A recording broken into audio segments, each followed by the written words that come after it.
안녕하세요. 소리로 넘기는 책장입니다.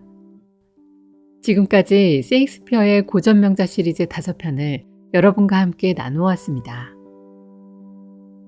오늘은 그 중에서도 가장 깊은 인간의 본질을 담고 있는 이야기, 셰익스피어의 대표적인 4대 비극을 한 번에 이어서 들려드리려 합니다. 셰익스피어는 이 4편의 작품을 통해 인간이 스스로를 무너뜨리는 순간을 서로 다른 방식으로 그려냅니다. 햄릿에서는 복수를 앞에 두고 끊임없이 망설이는 인간의 내면을 통해 생각이 행동을 가로막을 때 어떤 비극이 시작되는지를 보여줍니다.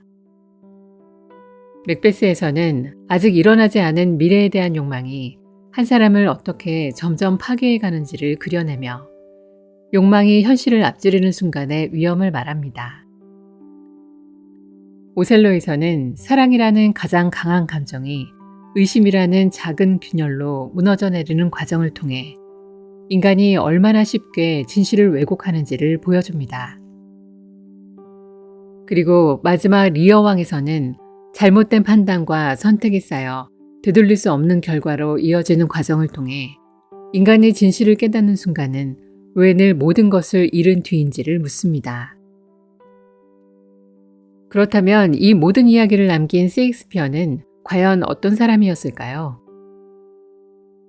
윌리엄 셰익스피어는 16세기 영국에서 활동한 극작가이자 시인으로 인간의 감정과 선택을 누구보다 깊이 있게 그려낸 작가였습니다. 그의 작품은 왕과 귀족의 이야기로 시작되지만 그 안을 들여다보면 결국 한 인간의 욕망과 두려움, 사랑과 갈등이 담겨 있습니다. 그래서 그의 이야기는 시대를 넘어 지금을 살아가는 우리에게도 여전히 살아있는 이야기로 남습니다. 셰익스피어는 4대 비극을 통해 인간이 어떤 선택을 하고 그 선택이 어떤 결과를 만들어내는지를 가장 냉정하면서도 섬세하게 보여준 작가였습니다. 그럼 지금부터 셰익스피어가 남긴 이 4편의 비극을 한 흐름으로 이어서 들려드립니다. 잠시 모든 것을 내려놓고 이 이야기에 귀 기울여 보시길 바랍니다.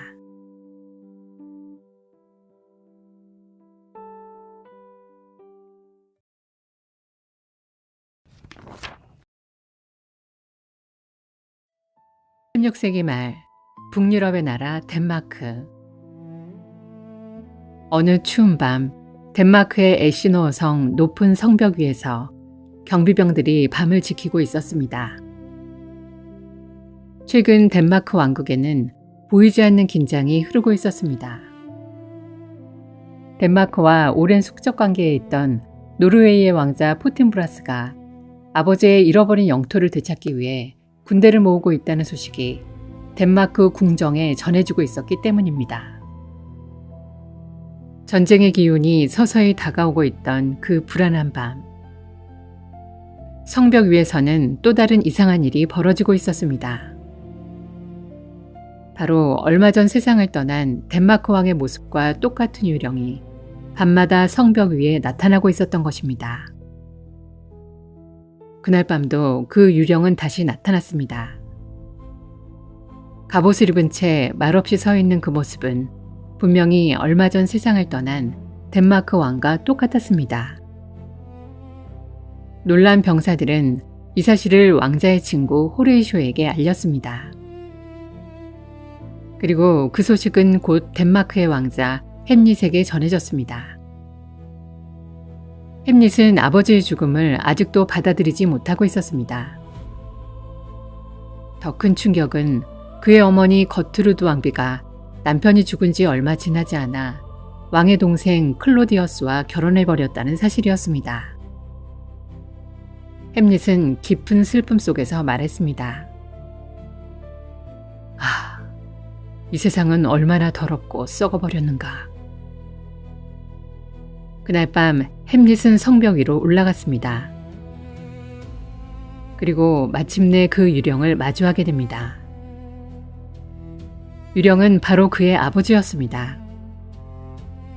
햄릿은 떨리는 목소리로 말했습니다. 아버지이십니까? 정말 아버지이십니까? 그러자 유령은 조용히 말했습니다. 햄릿, 내 아들아.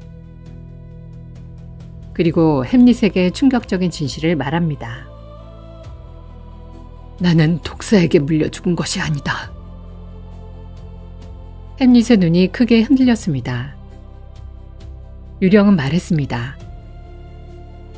내가 정원에서 잠들어 있을 때 네 삼촌 클로디어스가 내 귀에 독을 부어 나를 죽였다. 햄릿의 숨이 멎는 듯 했습니다. 그는 내 왕관을 빼앗고 내 왕비까지 빼앗았다. 잠시 침묵이 흐른 뒤 유령은 말했습니다. 복수해라. 하지만 네 어머니에게는 손을 대지 마라. 그녀의 죄는 하늘에 맡겨라. 그리고 유령은 사라졌습니다. 햄릿은 그 자리에서 무릎을 꿇었습니다. 아버지, 복수하겠습니다. 그 순간부터 햄릿의 삶은 완전히 달라지기 시작했습니다.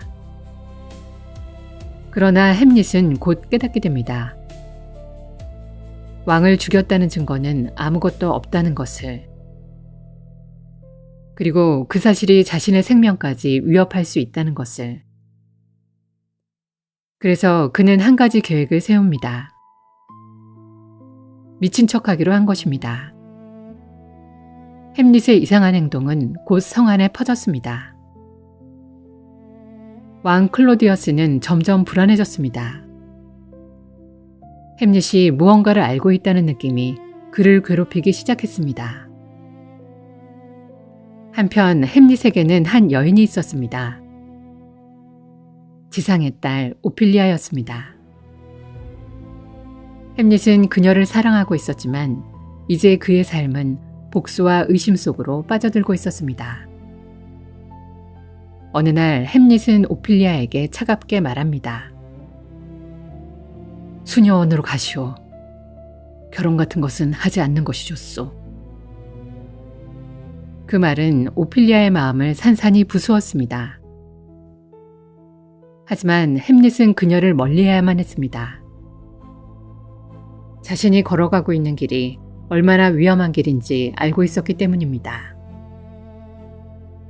그러던 어느 날 성 안에 연극단이 도착합니다. 그 순간 햄릿의 머릿속에 하나의 생각이 떠올랐습니다. 그래, 연극이다. 햄릿은 배우들에게 특별한 연극을 부탁합니다. 왕이 잠든 형제를 독살하는 이야기였습니다. 그리고 그 연극은 왕 앞에서 공연됩니다. 햄릿은 속으로 말했습니다. 왕의 얼굴을 보겠다. 그의 양심이 스스로를 드러낼 것이다. 연극이 시작되었습니다. 그리고 독을 귀에 붓는 장면이 나오자 왕 클로디어스는 갑자기 자리에서 벌떡 일어났습니다. 그만해라! 그는 크게 외치며 연극을 중단시켰습니다. 햄릿의 눈이 번쩍 빛났습니다. 잡았다. 범인의 양심이 스스로를 드러냈다. 이제 햄릿은 확신하게 됩니다. 아버지를 죽인 사람이 바로 클로디어스 왕이라는 것을.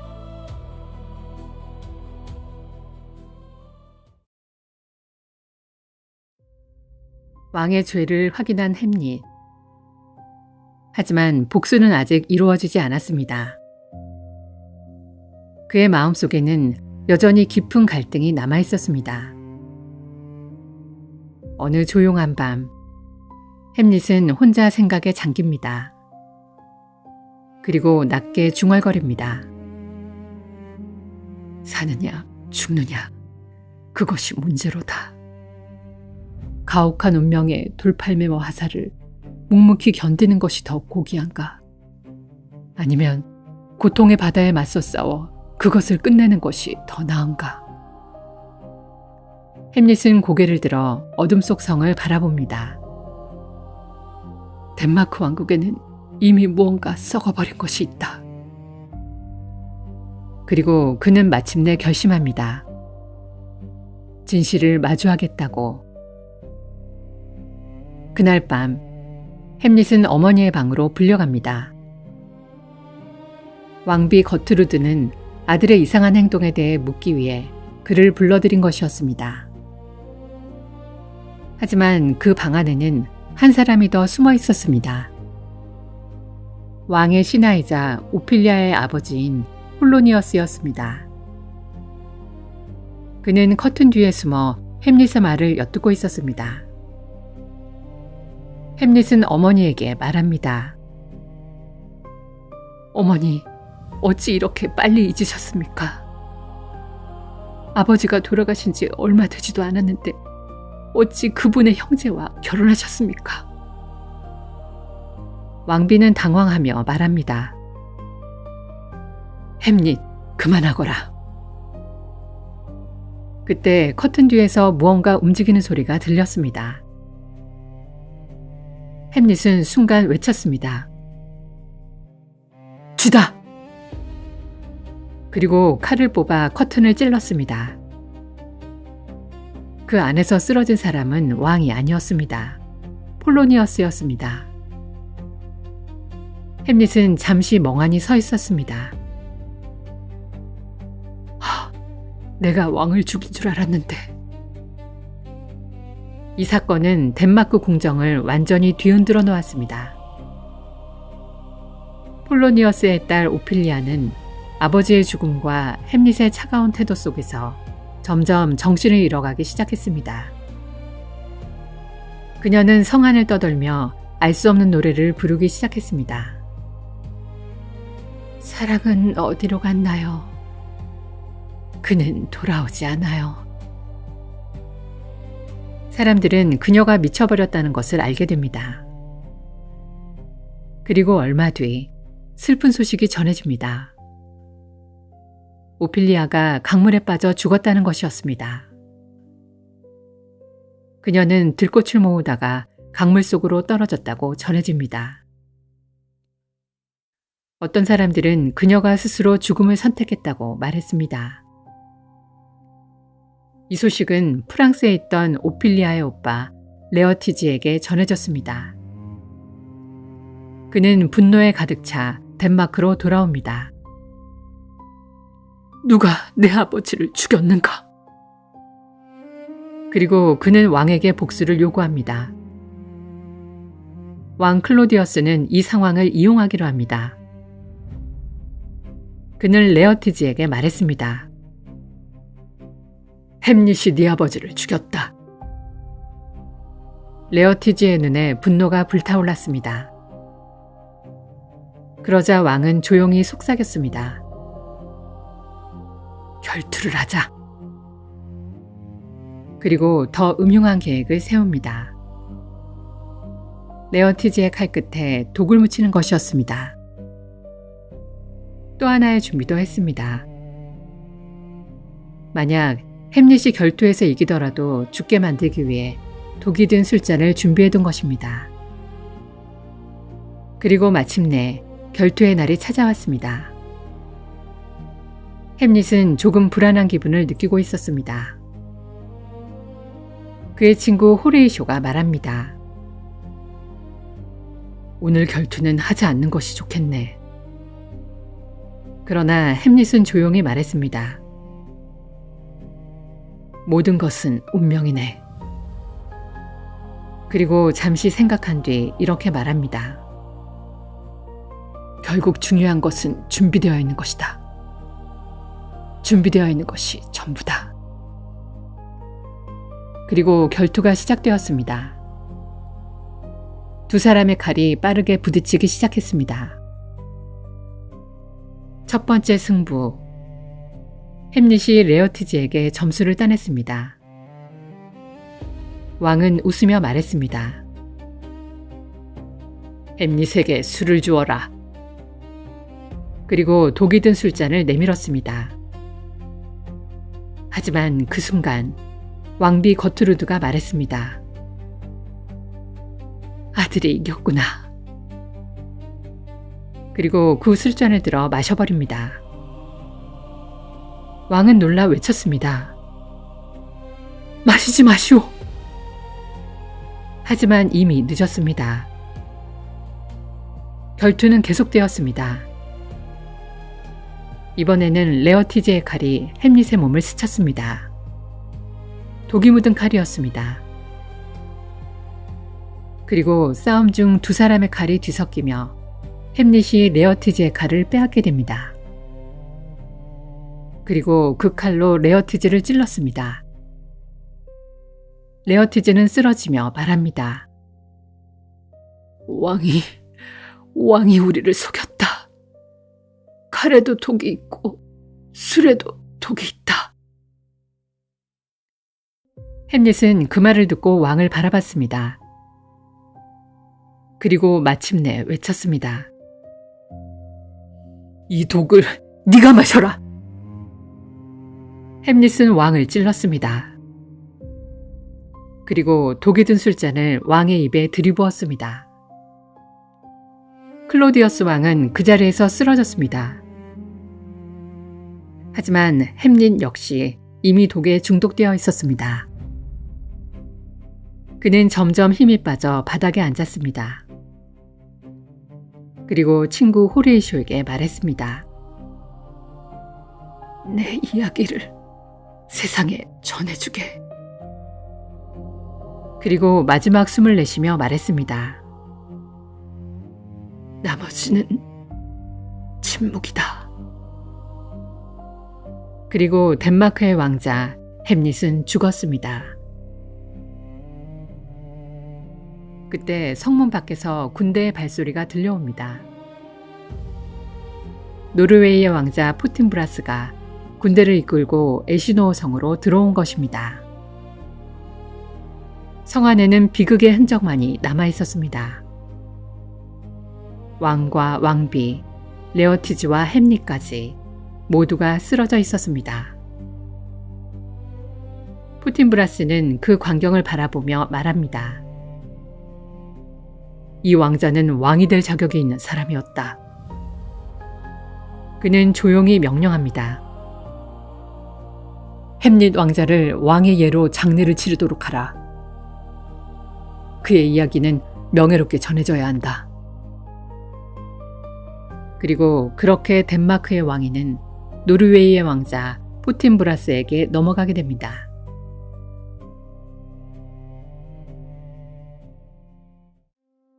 에시노어 성 위로 조용히 나팔 소리가 울려 퍼집니다. 그리고 비극의 이야기는 그렇게 막을 내립니다.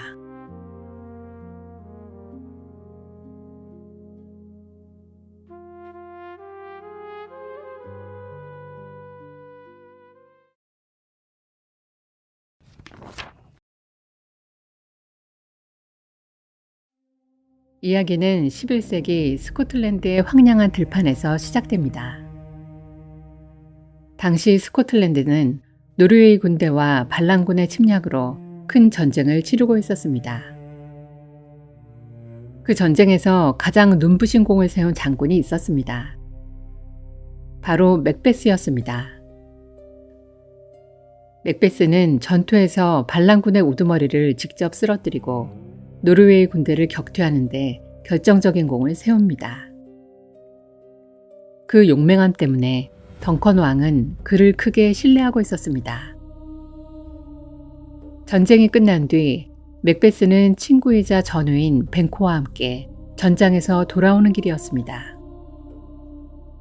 그때 천둥이 치고 번개가 번쩍이는 광야에서 두 사람은 3명의 기묘한 마녀를 만나게 됩니다. 마녀들은 맥베스를 향해 말합니다. 글라미스의 영주여 만세, 코더의 영주여 만세, 장차 왕이 될 자여 만세. 맥베스는 놀랍니다. 자신이 코더의 영주라는 말은 처음 듣는 이야기였기 때문입니다. 그러자 마녀들은 이번에는 벤코를 향해 말합니다. 너는 왕이 되지는 못하겠지만 왕들의 조상이 될 것이다. 그 말을 남긴 채 마녀들은 안개 속으로 사라집니다. 맥베스와 벤코는 그 말을 믿지 못한 채 서로를 바라봅니다.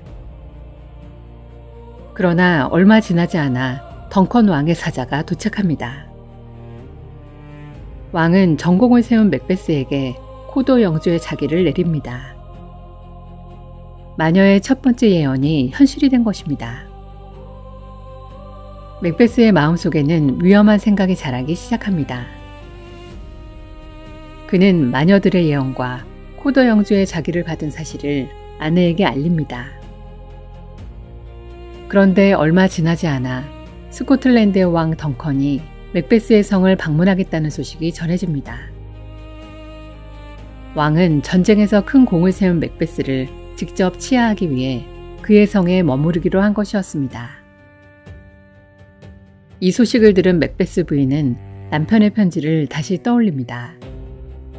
마녀의 예언, 그리고 왕이 지금 바로 이 성 안에 머물게 된다는 사실. 그녀의 마음속에서 위험한 야망이 고개를 듭니다. 그녀는 남편에게 말합니다. 지금이 바로 기회입니다. 당신이 왕이 될 기회입니다. 맥베스는 괴로워합니다. 나는 그분의 신하이며 이 성에 손님으로 온 왕을 지켜야 할 주인입니다. 어찌 그런 일을 할 수 있겠습니까? 그러나 야망은 점점 그의 마음을 잠식합니다. 그리고 마침내 깊은 밤, 모든 사람이 잠든 성 안에서 맥베스는 칼을 들고 덩컨 왕의 침실로 들어갑니다. 그리고 왕을 살해합니다. 그는 그 죄를 술에 취해 잠든 경비병들에게 뒤집어 씌우고 그들마저 죽여버립니다. 덩컨 왕의 아들들인 멜컴과 도널베이는 이 사건에 공포를 느끼고 스코틀랜드를 떠나 도망칩니다. 그리고 결국 맥베스는 스코틀랜드의 왕이 됩니다.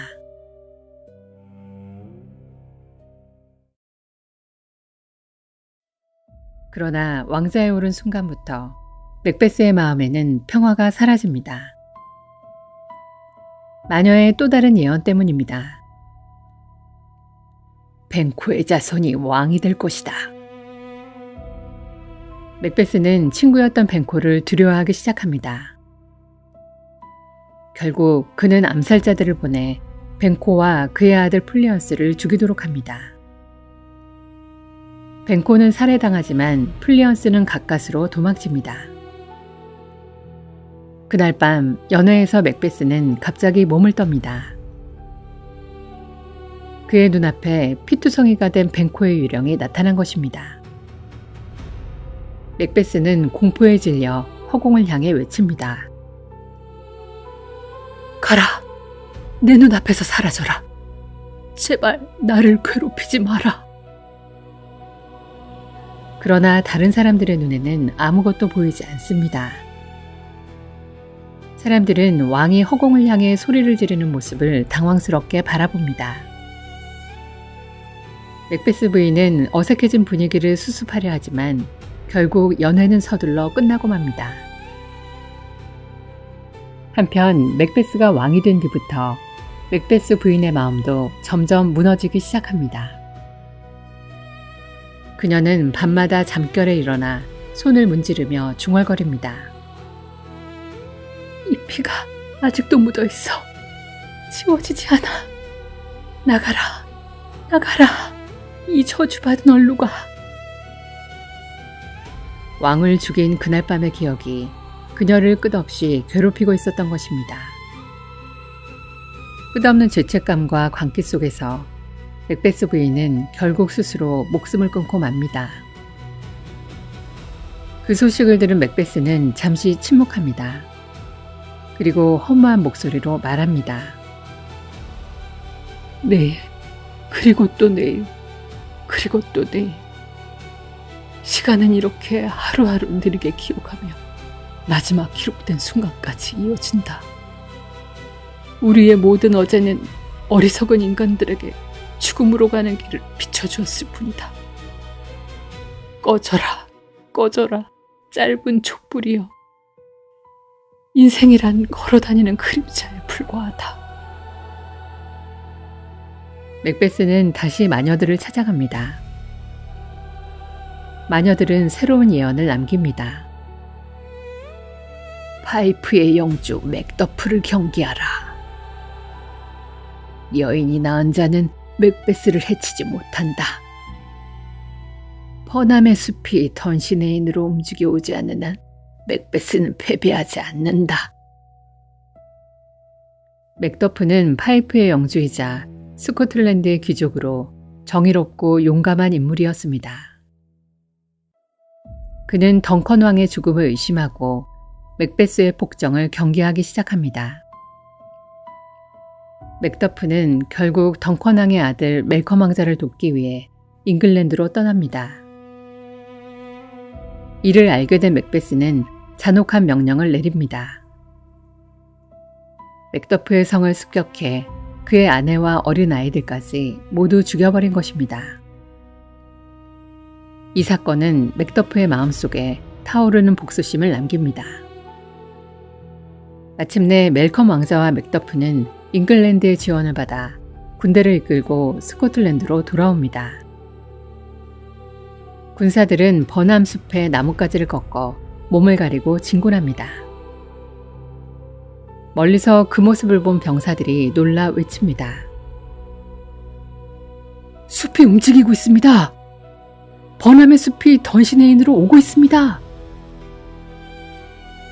마녀의 예언이 현실이 된 순간이었습니다. 전쟁터에서 맥베스는 여전히 외칩니다. 여인이 낳은 자에게 나는 쓰러지지 않는다. 그때 맥더프가 그의 앞에 나타납니다. 맥베스는 비웃으며 말합니다. 너도 여인이 낳은 자일 것이다. 그러나 맥더프는 말합니다. 나는 자연스럽게 태어난 사람이 아니다.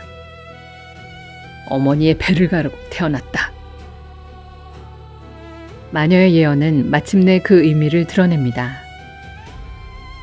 맥베스의 얼굴에는 절망이 스쳐 지나갑니다. 그러나 그는 마지막까지 칼을 내려놓지 않습니다. 그래도 난 싸울 것이다. 두 사람은 처절한 결투를 벌이고 결국 맥더프의 칼에 의해 맥베스는 비극적인 최후를 맞습니다. 전쟁이 끝난 뒤 맥더프는 맥베스의 잘린 머리를 창끝에 들어올리며 외칩니다.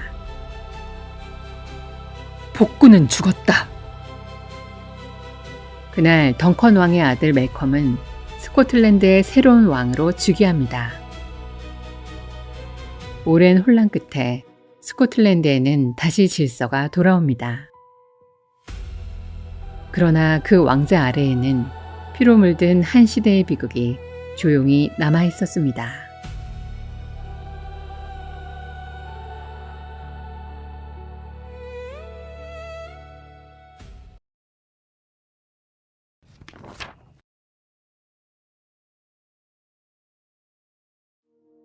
(16세기) 말 이탈리아 베네치아 공화국.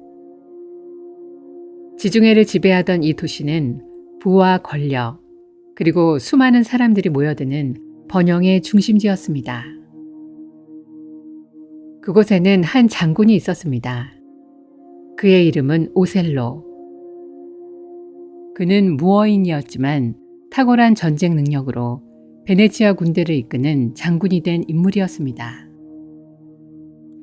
그는 용맹했고 침착했으며 수많은 전장에서 승리를 이끈 사람이었습니다. 그러나 동시에 그는 이 도시에서 완전히 받아들여지지 못한 이방인이기도 했습니다. 어느 깊은 밤, 베네치아의 거리에서 이아고와 로더리고가 조용히 대화를 나누고 있습니다. 로더리고는 분노하고 있습니다. 그는 원래 베네치아의 부유한 귀족으로 오랫동안 데스데모나를 사랑해온 사람이었습니다. 그녀의 아름다움과 온화한 성품에 매료되어 진지하게 결혼까지 꿈꾸고 있었지만 데스데모나는 그의 마음을 받아들이지 않았습니다. 왜냐하면 그녀는 이미 오셀로의 이야기에 마음을 빼앗기고 있었기 때문입니다. 전쟁과 고난 속에서도 살아남아온 오셀로의 삶의 이야기, 그리고 그 속에서 드러난 강인함과 진실함에 그녀는 점점 깊이 끌리게 되었고 결국 스스로의 선택으로 오셀로와 결혼하게 됩니다. 그 사실을 받아들이지 못한 로더리고는 분노와 절망 속에 빠져 있었습니다. 한편 그 곁에는 또 다른 인물이 있었습니다. 바로 이아고입니다. 이아고는 오셀로의 부하 장교로 겉으로는 충성스러운 부하처럼 보였지만 속으로는 깊은 불만과 분노를 품고 있는 인물이었습니다. 그 이유는 분명했습니다. 오셀로가 자신의 부관으로 자신이 아닌 젊은 장교 카시오를 선택했기 때문입니다. 이아고는 그 일을 단순한 인사결정이 아니라 자신을 무시한 모욕으로 받아들입니다. 그는 속으로 생각합니다. 나는 전쟁터에서 수많은 경험을 쌓았다. 그런데 경험도 없는 자가 나보다 위에 서다니. 그의 자존심은 깊이 상처받았고 그 상처는 조용히 증오로 변해가기 시작합니다. 그리고 그 감정은 곧 하나의 결심으로 이어집니다. 너를 무너뜨리겠다. 겉으로는 충성하는 척하겠지만 속으로는 너를 끝까지 무너뜨릴 것이다. 그리고 그는 눈앞에 있는 로더리고를 바라봅니다. 사랑을 잃고 분노와 절망에 빠져있는 한 사람. 이아고는 그 감정을 이용하기로 결심합니다. 당신의 분노 헛되게 두지 마시오. 그는 조용히 말합니다. 우리가 할 일이 있습니다. 이아고는 로더리고의 사랑과 절망을 자신의 복수를 위한 도구로 삼습니다. 그리고 그날 밤 그는 첫 번째 계략을 실행에 옮깁니다. 데스데모나의 아버지 베네치아 공작 브라반시오를 깨우는 것. 로더리고가 분노에 찬 목소리로 외칩니다. 일어나시오, 브라반시오! 그때 옆에 서 있던 이아고가 더욱 자극적인 말로 그를 부추깁니다. 당신의 딸이 지금 검은 무어인과 함께 있습니다. 베네치아 공작 브라반시오는 충격에 빠집니다. 그에게 오셀로는 존경할 수 있는 장군이었지만 딸의 남편으로는 쉽게 받아들이기 어려운 존재였습니다. 그는 분노하며 말합니다. 그가 내 딸을 꿰어냈구나. 그의 머릿속에는 한 가지 생각뿐이었습니다. 내 딸이 스스로 그런 선택을 했을 리 없다. 브라반시오는 병사들을 이끌고 오셀로를 찾아 나섭니다. 그러나 그가 도착한 곳에는 이미 여러 베네치아 공작들과 원로들이 모여 있었습니다. 그들은 터키의 공격에 대비하기 위한 중요한 회의를 진행 중이었습니다. 브라반시오는 분노를 억누르지 못하고 외칩니다. 지금 당장 오셀로를 붙잡으시오. 그가 내 딸을 꿰어내어 나에게서 빼앗아갔소. 그의 목소리는 분노와 충격으로 떨리고 있었습니다. 그 말에 회의장은 순간 조용해집니다. 그때 회의장에 있던 또 다른 베네치아 공작이 천천히 입을 엽니다. 무슨 일인지 차분히 말해보시오. 브라반시오는 격양된 목소리로 말합니다. 저 무어인이 내 딸을 유혹했습니다. 내 딸이 저 사람을 선택할 리 없습니다. 그는 끝까지 믿고 있었습니다. 딸은 반드시 속았을 것이라고. 그때 오셀로가 조용히 앞으로 나섭니다. 저는 그녀를 속이지 않았습니다.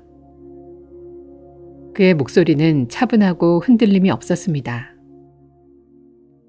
제가 한 것은 단 하나뿐입니다. 저의 삶을 그녀에게 이야기해 준 것뿐입니다. 그는 자신의 삶을 이야기합니다.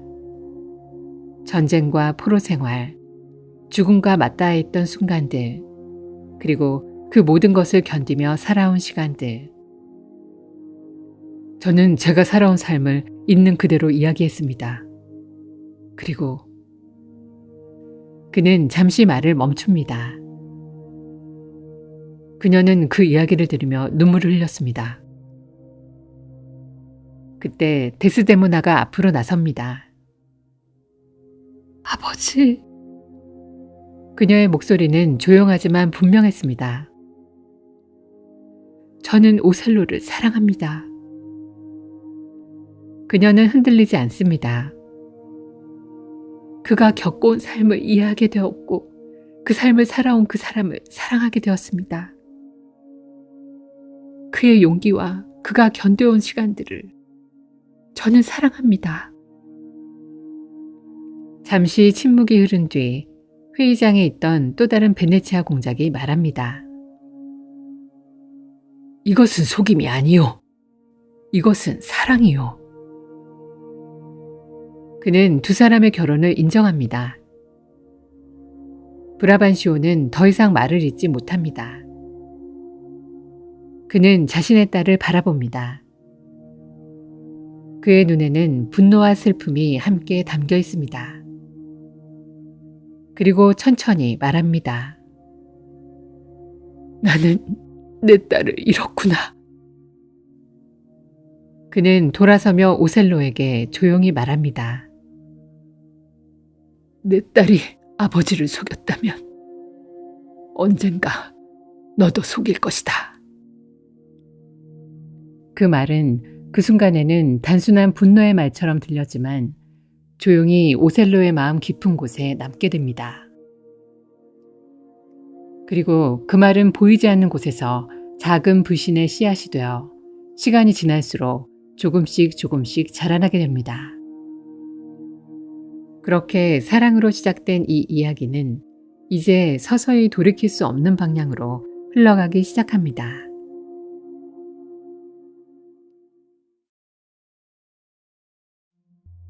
이 무렵 베네치아는 또 다른 위기에 직면하고 있었습니다. 지중해 건너편에서 강력한 세력이었던 터키 함대가 움직이고 있었기 때문입니다. 특히 전략적으로 중요한 거점인 사이프러스 섬을 둘러싸고 전쟁이 벌어질 상황이었습니다. 베네치아의 원로들과 공작들은 가장 뛰어난 장군인 오셀로에게 명령을 내립니다.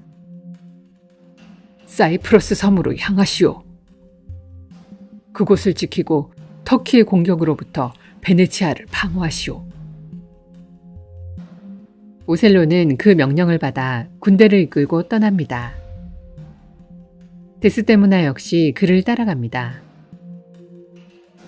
그러나 그들이 도착하기도 전에 거대한 폭풍이 바다를 뒤덮습니다. 그 폭풍은 터키 함대를 완전히 무너뜨리고 전쟁은 시작되기도 전에 끝이 나고 맙니다. 그렇게 사이프러스 섬에는 잠시의 평화가 찾아옵니다. 하지만 이 평화 속에서 보이지 않는 또 다른 전쟁이 조용히 시작되고 있었습니다. 그 중심에는 이아고가 있었습니다. 그는 이미 결심했습니다. 오셀로를 무너뜨리겠다고. 그리고 그 방법은 칼이 아니라 사람의 마음을 이용하는 것이었습니다. 이아고는 카시오를 선택합니다. 카시오는 젊고 예의 바르며 사람들에게 호감을 주는 장교였습니다. 특히 데스데모나에게도 항상 친절하게 대했습니다. 바로 그 점이 이아고에게는 완벽한 기회였습니다. 두 사람이 가까워 보이기만 하면 오셀로는 스스로 무너질 것이다. 어느 날 밤 이아고는 카시오에게 술을 권합니다. 저는 술을 잘 못합니다. 그러나 결국 카시오는 취하고 작은 다툼이 큰 싸움으로 번집니다. 오셀로는 분노합니다. 질서를 어지럽히는 자는 내 곁에 둘 수 없다. 카시오는 부관의 자리에서 쫓겨납니다. 절망한 카시오에게 이아고는 말합니다. 데스데모나에게 부탁하십시오. 그녀는 당신을 도와줄 것입니다. 데스데모나는 아무 의심 없이 카시오를 돕습니다. 그를 다시 용서해 주세요. 그 모습을 본 오셀로의 마음에는 작은 균열이 생기기 시작합니다. 이아고는 다가와 말합니다. 장군님, 질투라는 감정은 무서운 것입니다. 그것은 자신이 먹을 고기를 스스로 조롱하는 초록 눈의 괴물입니다. 이 말은 질투가 사람을 스스로 무너뜨리는 감정이라는 뜻이었습니다. 카시오와 부인께서 너무 가까워 보입니다. 그 순간 의심이 오셀로의 마음속에 자리 잡습니다. 처음에는 부정하지만 브라반시오의 말이 떠오릅니다. 언젠가 너도 속일 것이다. 그 말은 점점 확신이 되어갑니다. 데스데모나는 변해가는 오셀로를 느낍니다. 그의 눈빛은 더 이상 따뜻하지 않았습니다. 왜 저를 그렇게 보시는 거죠? 그녀의 목소리에는 불안과 두려움이 담겨 있었습니다. 하지만 오셀로는 대답하지 않습니다. 그의 마음속에는 이미 사랑보다 의심이 커져 있었기 때문입니다. 이아고는 마지막 계략을 실행합니다. 데스데모나의 시녀 에밀리아, 그리고 이아고의 아내이기도 한 그녀는 어느 날 손수건 하나를 주워들게 됩니다. 그것은 오셀로가 데스데모나에게 준 사랑의 상징이었습니다. 이아고는 그 손수건을 보자 집요하게 그것을 원합니다. 그 손수건 나에게 주시오. 에밀리아는 의심 없이 그것을 넘겨줍니다. 이아고는 그것을 카시오의 방에 두고 오셀로에게 말합니다. 제가 보았습니다. 카시오가 그 손수건을 가지고 있었습니다. 그 한마디는 모든 것을 무너뜨립니다. 이제 오셀로는 그녀를 사랑하는 남편이 아니라 의심에 사로잡힌 사람이 됩니다. 그리고 마침내 비극의 밤이 찾아옵니다. 데스데모나는 잠들어 있습니다. 오셀로는 그녀를 바라봅니다. 이 불을 끄듯 너의 생명을 꺼야 한다. 그는 자신의 행동을 정당한 것이라 믿으려 하고 있었습니다. 데스데모나는 깨어납니다. 무슨 일이죠? 당신은 나를 배신했소. 아닙니다. 저는 당신을 사랑합니다. 그녀의 말은 진심이었지만 이미 늦었습니다. 그리고 결국 그는 그녀를 죽입니다. 그때 문이 열리고 에밀리아가 들어옵니다. 이게 무슨 짓입니까? 그리고 진실을 말합니다. 그 손수건은 제가 주운 것입니다. 제가 그것을 이아고에게 넘겨주었습니다. 그 순간 모든 것이 연결됩니다. 이 모든 것이 거짓이었다고. 오셀로는 무너집니다. 그는 데스데모나 곁으로 다가갑니다. 나는 그녀를 사랑했다.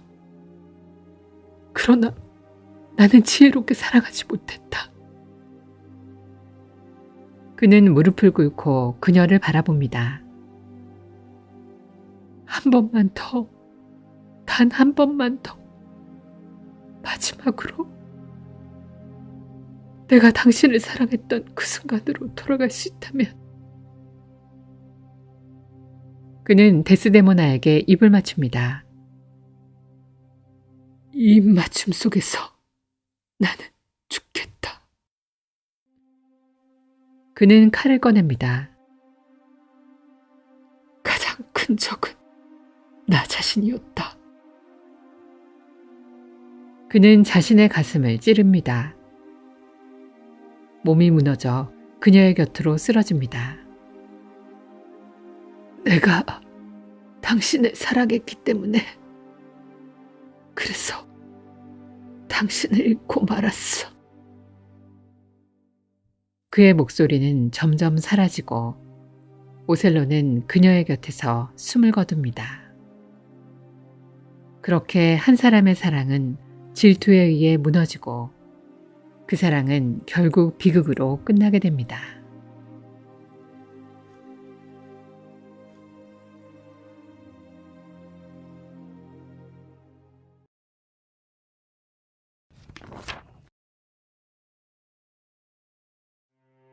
오래전 고대 브리튼의 왕국. 왕 리어는 오랜 세월 나라를 다스려온 노왕이었습니다. 이제 그는 왕의 자리를 내려놓기로 결심합니다. 그리고 세 딸을 불러 모읍니다. 고너릴, 리건, 그리고 코델리아. 리어는 말합니다. 이제 나는 짐을 내려놓고자 한다. 그러니 나를 가장 사랑하는 자에게 가장 큰 몫을 주겠다.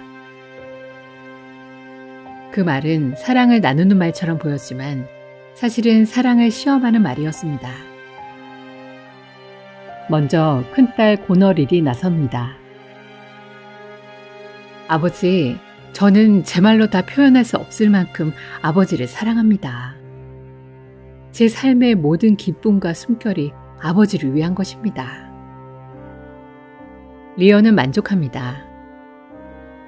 이어 둘째 딸 리건이 말합니다. 저 또한 언니와 같습니다. 저의 사랑은 그 어떤 말로도 다 담을 수 없습니다. 리어는 기뻐합니다. 이제 막내 코델리아의 차례입니다. 코델리아, 이제 내 차례다. 하지만 코델리아는 잠시 침묵합니다. 아버지, 저는 아무 말도 할 수 없습니다. 리어의 눈빛이 굳습니다. 아무 말도? 코델리아는 고개를 듭니다. 저는 아버지를 딸로서 마땅히 해야 할 만큼 사랑합니다. 그 이상도 그 이하도 아닙니다. 그 순간 리어의 분노가 터집니다. 그렇다면 너는 아무것도 얻지 못할 것이다. 사랑이 없다면 유산도 없다. 그 자리에 있던 충직한 신하 켄트가 나섭니다. 폐하, 그녀의 말은 진실입니다. 진실은 항상 크게 들리지 않습니다. 하지만 리어는 외칩니다. 켄트, 나를 거스르느냐? 당장 떠나라. 진실을 말한 딸과 충직한 신하를 모두 잃어버린 순간이었습니다. 그리고 그 자리에는 또 다른 두 사람이 남아 있었습니다. 코델리아에게 청혼했던 버건디 공작과 프랑스 왕입니다. 리어는 차갑게 말합니다. 이제 이 아이에게는 아무것도 없다. 재산도 권리도 모두 사라졌다. 버건디 공장이 묻습니다. 그렇다면 이전과 같은 조건은 없는 것입니까? 없다. 그녀는 이제 빈손이다. 잠시 침묵이 흐르고 버건디 공작은 고개를 숙입니다. 그렇다면 저는 물러나겠습니다. 그는 코델리아를 선택하지 않습니다. 그때 프랑스 왕이 앞으로 나섭니다. 가장 진실했기 때문에 가장 버림받은 여인이여. 그대는 지금 아무것도 가진 것이 없다고 하지만 그렇기 때문에 더욱 귀하게 보이는구나. 나는 그대를 있는 그대로 받아들이겠다. 그렇게 코델리아는 아무것도 가진 것 없이 떠나지만 프랑스 왕과 결혼하여 프랑스의 왕비가 됩니다. 그리고 이 선택은 훗날 그녀가 다시 돌아오는 이유가 됩니다. 한편 리언은 왕국을 고너릴과 리건에게 나누어 줍니다. 시간이 흐릅니다. 리언은 큰딸 고너릴의 성에 머무르게 됩니다. 하지만 그곳에서 그는 점점 낯선 대우를 받습니다. 아버지의 수행원들은 너무 많고 무리합니다. 이제는 줄이셔야 합니다. 리언은 분노합니다. 나는 아직 왕이다. 하지만 그녀의 태도는 변하지 않습니다. 리언은 고너릴의 성에서 떠나 둘째 딸 리건을 찾아갑니다. 그러나 그곳에서도 같은 말을 듣습니다. 아버지는 이미 충분히 가지고 계십니다. 이제는 내려놓으셔야 합니다. 결국 두 딸은 그를 완전히 거부합니다. 그날 밤 폭풍이 몰아칩니다. 리언은 광활한 벌판 위에 서 있습니다. 불어라, 바람아. 하늘을 찢어버려라. 차가운 비와 거센 바람 속에서 그의 분노는 점점 광기로 변해갑니다. 그는 자연을 향해 외치고 보이지 않는 적과 싸우듯 허공에 분노를 쏟아냅니다.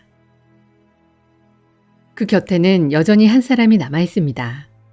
바로 왕의 광대입니다. 광대는 이 모든 광경 속에서도 조용히 말합니다. 아무것도 없는 데서 아무것도 나오지 않습니다. 왕관을 나눠준 순간 당신은 이미 모든 것을 잃은 것입니다. 리언은 그 말을 이해하지 못한 채 웃고 또 분노합니다. 그러나 그 웃음은 점점 무너져 내립니다. 나는 왕이었다. 그러나 이제 아무것도 아니다. 그는 처음으로 깨닫기 시작합니다. 나는 진실을 보지 못했다. 광대는 여전히 웃고 있지만 그 웃음 속에는 리어가 외면해온 진실이 조용히 담겨 있습니다. 그리고 그 순간 그는 더 이상 왕이 아니라 비로소 한 인간이 되어갑니다. 그렇게 리어 왕의 비극은 돌이킬 수 없는 방향으로 흘러가기 시작합니다.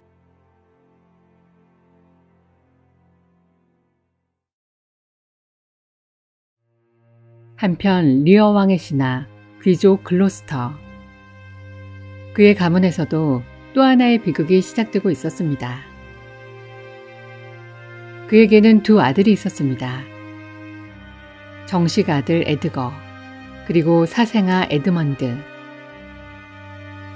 에드먼드는 사생아라는 이유로 늘 밀려나야 했습니다. 그는 그 불공정한 세상에 대한 분노를 형을 무너뜨리는 방식으로 되갚기로 결심합니다. 그는 먼저 형의 글씨를 흉내냅니다. 오랫동안 지켜본 형 에드거의 필체를 하나하나 따라 쓰며 마치 그가 직접 쓴 것처럼 정교하게 위조합니다. 그리고 거짓 편지를 씁니다. 아버지는 늙으셨다. 이제 재산을 나눌 때다. 그가 살아있는 한 우리는 아무것도 가질 수 없다. 그는 이 편지를 우연히 발견된 것처럼 아버지의 눈에 띄게 합니다. 글로스터는 그것을 집어듭니다. 이건 에드거의 글씨 아닌가? 에드먼드는 망설이는 척 말합니다. 저도 믿고 싶지 않습니다. 하지만 형님이 이런 생각을 하고 있는 것 같습니다. 글로스터의 마음에 의심이 자리 잡기 시작합니다. 에드먼드는 마지막 계략을 실행합니다. 그는 형을 불러 긴장된 상황을 만들고 일부러 싸우는 척하며 자신의 팔에 상처를 냅니다. 피가 흐릅니다. 아버지, 형이 저를 공격했습니다. 그 순간 모든 것이 결정됩니다. 에드거를 잡아라! 에드거는 도망자가 되고 에드먼드는 아버지의 신뢰를 얻게 됩니다. 에드거는 모든 것을 잃은 채 목숨을 부지하기 위해 어둠 속으로 도망칩니다. 그는 자신의 이름조차 버리고 톰이라는 가명을 씁니다. 누구도 그를 알아보지 못하도록 그는 스스로를 망가뜨립니다. 옷을 찢고 몸을 더럽히고 미치광이처럼 행동하며 세상에서 가장 낮은 존재로 숨어 살아갑니다. 한때 귀족의 아들이었던 그는 이제 아무도 돌보지 않는 버려진 인간이 되어버린 것입니다. 한편 프랑스의 왕비가 된 코델리아는 프랑스 군대를 이끌고 브리튼으로 돌아옵니다. 그 이유는 단 하나, 아버지를 구하기 위해서였습니다. 그녀는 멀리 타국에서 아버지가 두 언니에게 버림받고 폭풍 속을 떠돌고 있다는 소식을 듣게 됩니다.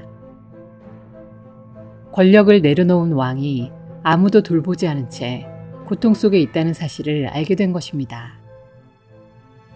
그녀에게 그것은 전쟁이 아니라 뒤늦게라도 아버지에게 사랑을 되돌려주기 위한 선택이었습니다.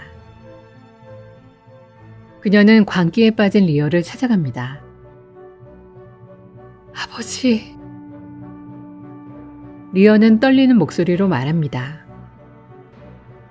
나는 너를 버렸다. 나를 용서해다오. 코델리아는 그를 끌어안습니다. 아버지, 괜찮습니다. 하지만 전쟁이 벌어집니다. 프랑스 군대와 브리튼 군대의 전투. 고너릴과 리건, 그리고 그들과 손잡은 에드먼드가 군대를 이끌고 맞섭니다. 리건의 남편 코널 공작. 그 역시 이 전쟁에 가담한 냉혹한 권력자였습니다. 결국 전투는 브리튼의 승리로 끝납니다. 코델리아는 패배하고 리어와 함께 포로가 됩니다. 에드먼드는 명령합니다. 두 사람을 감옥으로 보내라. 그리고 아무도 모르게 덧붙입니다. 코델리아를 살려두지 마라. 그 명령은 감옥의 간수에게 전달됩니다. 그리고 코델리아는 감옥 안에서 목이 졸려 죽임을 당합니다. 한편 글로스터는 리어를 도왔다는 이유로 붙잡힙니다. 그는 몰래 리어가 폭풍 속에서 죽지 않도록 피신할 수 있는 길을 마련해주고 그를 안전한 곳으로 보내려 했습니다. 또한 프랑스 군대가 리어를 돕기 위해 브리튼으로 오고 있다는 사실도 알고 있었습니다. 그 모든 것이 배신으로 여겨졌던 것입니다. 그를 붙잡은 리건과 코널 공작은 그를 반역자로 몰아붙입니다. 이 눈으로 무엇을 보았느냐? 그들은 그의 눈을 뽑아버립니다. 글로스터는 절규합니다. 나는 눈이 있을 때 진실을 보지 못했다. 모든 것은 너무 늦었습니다. 그리고 감옥 안. 모든 것이 끝난 뒤 리어는 코델리아를 찾습니다. 그러나 이미 늦었습니다. 그녀는 차가운 몸으로 그곳에 누워 있었습니다. 리어는 그녀 곁으로 다가갑니다. 그리고 떨리는 손으로 그녀를 안아올립니다. 코델리아, 아직 숨쉬고 있는 것이 아니냐? 그는 귀를 가까이 댑니다. 조금만 조금만 더 깃털을 가져와라. 그녀의 숨결이 이곳을 흔들 것이다. 하지만 아무것도 움직이지 않습니다.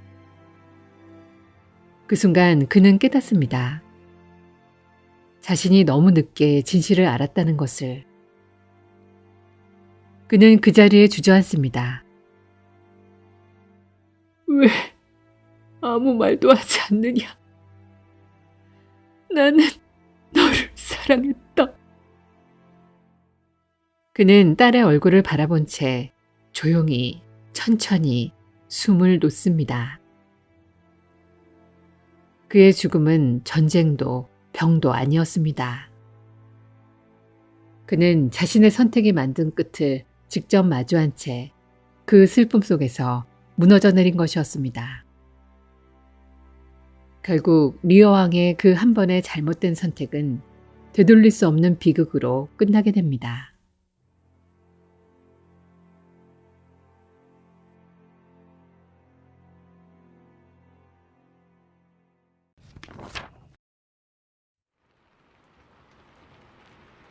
지금까지 셰익스피어의 4대 비극을 함께 했는데요. 네 편의 이야기는 서로 다른 인물과 사건을 담고 있지만 결국 하나의 질문으로 이어집니다. 인간은 왜 스스로를 파괴하는 선택을 반복하는가? 욕망은 우리를 눈멀게 하고 사랑은 때로 의심으로 변하며 복수는 끝내 아무것도 남기지 않습니다. 그리고 우리는 언제나 모든 것을 잃은 뒤에야 비로소 진실을 깨닫게 됩니다. 셰익스피어는 그 사실을 수백 년 전부터 변함없이 이야기해 왔습니다. 어쩌면 이 비극들은 누군가의 이야기가 아니라 우리 모두의 이야기일지도 모릅니다. 오늘의 이야기가 여러분들의 마음에 조용한 여운으로 남기를 바랍니다. 소리로 넘기는 책장이었습니다.